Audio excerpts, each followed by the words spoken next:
Good morning, dear students. Myself is Dipti from Dips Karol Bagh, and in today's lecture, we are going to continue the reading of History Chapter 15, India After Independence, in which in previous lectures we have discussed about the uh, various problems which India see after the independence. Now we are talking about the India's relations with other its neighbor countries and other countries, in which we have discussed about uh, relation with India and Pakistan, relation of India with Bangladesh, India and China. Today we are going to discuss about the relation of India and Nepal. Now, India and Nepal have good relations and understanding. India had helped Nepal in building bridges, hospitals, and rail routes. Nepal does not have any port to carry out trade, and hence a treaty of trade and transit was signed in order to beginning mutual cooperation. There is no restriction on any to the entry of Indians to Nepal or vice visa. Nepal has a democratic form of government. In 2008, the king stepped down, and elections were held. So before 2008, Nepal was ruled by the uh, king, and now that there is a democratic form of government formed in the Nepal. So we have a good relations with Nepal. If anybody wants to go Nepal, we does not need any type of visa. Just we have to go to the border area and just we have to show our identity card, means your Aadhaar card or voter card, whatever is there with you. Official card should be there, and you can go to Nepal easily. And our currency work there very comfortably. So as we have good relations with Nepal.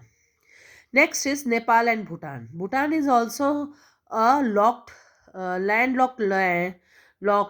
It is a mountain nation between India and China. Bhutan has been receiving help from India in all its development activities. After the elections in 2008, Bhutan became a democratic nation.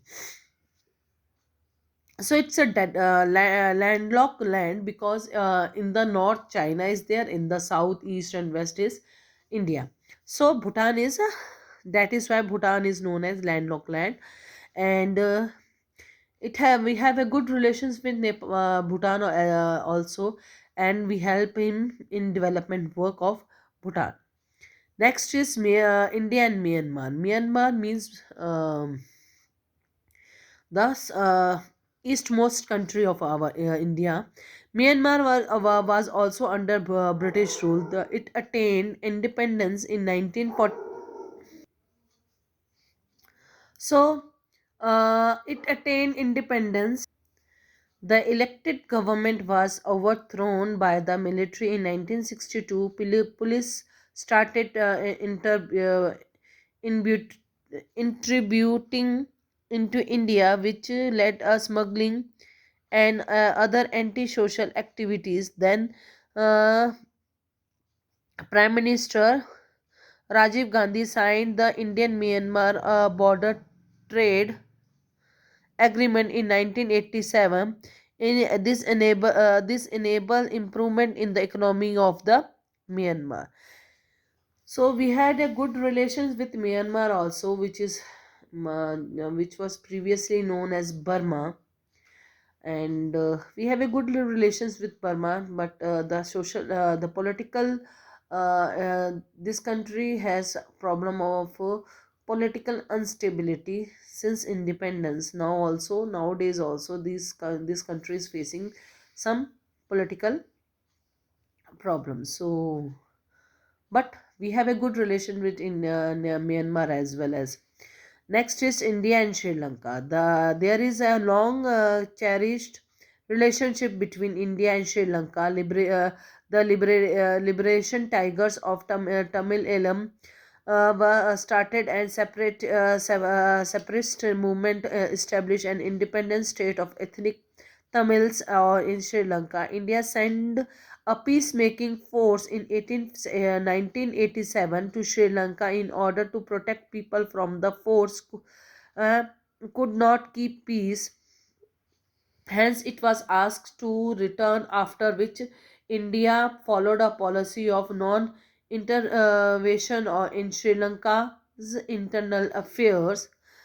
So, we have a good relations with Sri Lanka as well. As when the LTTE, India, the liberation of Tiger Tamil Elam, uh, this force fight against the government of Sri Lanka. Due to this, some their internal problem was there. So India has sent a peacekeeping force to Sri Lanka, where to make peace between these alliance, but they failed, and Indian peace forces come back, and afterwards India make a resolution that it will not India will not interfere Sri Lanka's internal affairs thereafter. Next is non aligned movement. There was two superpowers in the world, USA and USSR, or nowadays we are known in as Russia. India was in neutral and did not join either side, and headed to the policy of non-alignment. The non-alignment movement is now over. This alignment was during the period of uh, Cold War between USA and Russia, and after the Second World War, these two powers, Russia and USA, become powerful, come forward in as a very powerful nations of the world, and they represent two different groups. So there was a conflict between these two countries, and that whole period from 1940, we can say for 1946 to 1919, until USSR was demolished, and Russia was constructed, and still then uh, there was a cold war between USA and Russia, and but India was in does not take part in the Russia में भी नहीं गया और ना ही USA में गया, ये neutral ही रहा. तो ये non alignment movement was started by India. Nowadays, after when the Cold War between America and Russia comes to an end, this movement was over. India and Russia. Both India and Russia cooperate with each other in trade, economics, technical, and other fields. They heard they had similar views of international issues. While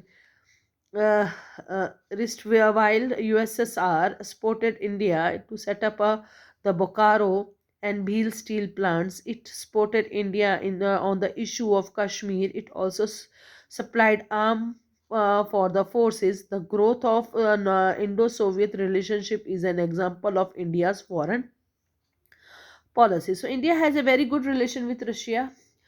Many Russia helped India to develop in the field of development of heavy industries, like setting up of iron and steel industry in Bhopal, in Bhilai and Bokaro, as well as uh, he always support India in UN over the issue of Kashmir.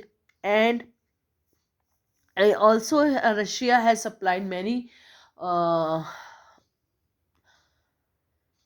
arms to Indian force, whether it is air force, navy, or army is there. Russia always help India in this, and all the relation between India and Russia is an example of Indian foreign policy, which India has. Our early politicians have started with Russia. Last but not the least, India and USA. India and USA has a warm relationship. They were against the fighting terrorism together. भाई Australia America के साथ में हमारे relation बहुत ही अच्छे हैं. Now days बहुत ज़्यादा अच्छे हो गए हुए हैं. हम दोनों की जो एंड टेररिज्म के अगेंस्ट हम दोनों देश इकट्ठे होकर लड़ रहे हैं, यही हमारे रिलेशनशिप की सबसे बड़ी बात है.